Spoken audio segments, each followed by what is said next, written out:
Russia launched a massive drone and missile attack on Ukraine, its largest in more than a month. Ukrainian officials say 9 civilians were killed in this. Russia used 574 drones, 40 missiles in this attack. That's according to President Zelensky. In Kyiv, you can see Ukrainian air defenses responding in this attack. The bombardment comes, it's notable any day, but this also just comes days after President Trump met with Russian President Vladimir Putin, and also follows the major White House summit between Trump, Zelensky, and European leaders. President Zelensky posting this about it all overnight.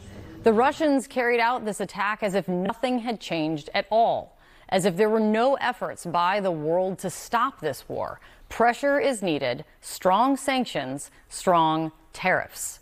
Joining us right now is Democratic Congresswoman Madeleine Dean of Pennsylvania. She sits on the House Foreign Affairs Committee. Congresswoman, thank you so much for being here. You have this. You had the Russian president launching an attack on Ukraine as leaders were arriving at the White House for that summit, and then you have this overnight. What message is this sending? Well, that Mr. Putin hasn't moved off the mark whatsoever. Let's think about this. This is 3.5 years into this war, as you reported last night and the night before, on the heels of this attempts at diplomacy. Russia is killing more and more people. This matters to my district a lot. I have a tremendous population here in suburban Philadelphia and the Philadelphia region of Ukrainian Americans, whom I have met with since 2014 with the invasion of Crimea. But they are heartsick, heartbroken over the continued killing of civilians. This is a murderous Mr. Putin who appeared in Alaska, and our president rolled out the red carpet, literally, for Mr. Putin, and believed he had some sort of leverage going there. And then I was very proud of the West Wing meeting, or the White House meeting, with European leaders standing so strong with Mr. Zelensky, but no ceasefire, no stopping of the killing. In fact, in the last 6 months, more than 1,000 civilians have been killed, more than this time last year. So Mr. Putin is not serious about an end to this war. The crazy statements around security guarantors, and including Russia in that, shows that this erratic diplomacy on the part of Mr. Trump is not moving Mr. Putin. And President Zelensky now says that and this is new also today, that he is ready to make, the way he put it is, some compromise on his demand that a ceasefire takes place before any talks with Putin occur, as long as some security guarantees are established. And he said this, and based on that understanding, we aim to hold a trilateral meeting. That was my logic, Zelensky says. Do you think Putin has any intention of meeting with Zelensky at any point? It doesn't appear so. And Lavrov said as much. Mr. Trump said that he thought maybe there could be a trilateral. I encourage Mr. Trump to use the leverage that he has. We are the indispensable nation in the end of this. But we also have friends and allies that we must lift up, the European allies who came. There should be a trilateral meeting. Mr. Trump should want to champion that. But as I say, I'm very concerned about the erratic nature of the Trump administration's diplomacy, walking right up to Mr. Putin in Alaska and warmly welcoming him. Contrast that with what happened on February 28th with Mr. Zelensky in the Oval Office and the shameful display by the vice president and the president there.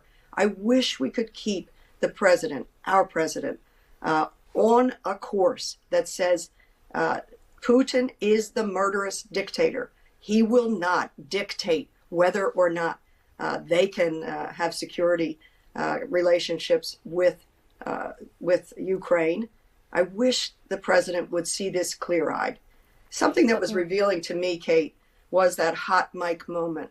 You heard that Mr. President Trump said that he thought Putin wants to do this for me.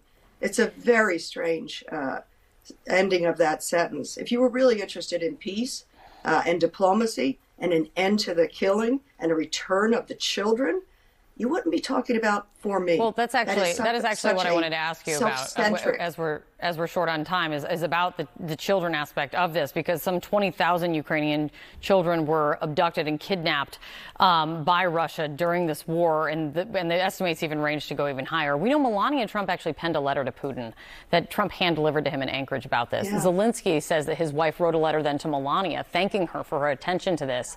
And Senator Lindsey Graham is now threatening to push legislation to designate Russia a state sponsor of terror if the abducted children are not returned. Let me play this for you.